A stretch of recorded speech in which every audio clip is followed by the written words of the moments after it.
Third Sunday off lent. सुटकेच्या पुस्तका वेले वाचप. पूण तानेच्या वळवळ्यांनी लोक मोइजेसाचेर आड उलयत आसलो. तांणी म्हळें, कित्याक म्हूण तुवें आमकां इजिप्तांतली भायर काडून हाडलीं? आमी हांगा तानेन मोरच्याक आमच्या भुरग्यां आनी गोरवां बरोबर?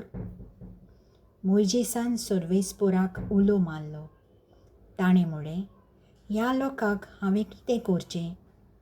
आनीक मातशें रावलें जाल्यार तीं म्हाका फातरावंक लागतलीं. सर्वेस्पोरान मोइजेसाक म्हणलें, इस्रायेलाच्या थोड्या जाणट्यांक घेवन लोकां मुखार चल. नदीक मारलोलोय तो दांडो हातांत धरून वच. थंय होरेबाक पावतच हांव तुमचे मुखार खोडपार आसतलों. खोडपाचेर मार आनी तांतले लोकांक पियेवचे खातीर उदक भायर सरतलें. इस्रायेलाच्या जाणट्यां मुखार मोइजेसान अशें केलें.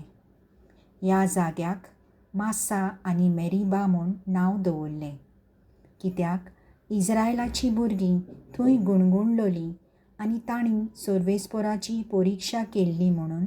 सर्वेस्पोर आमचे वाटेन आसा की ना? सर्वेस्पोराचें उतर,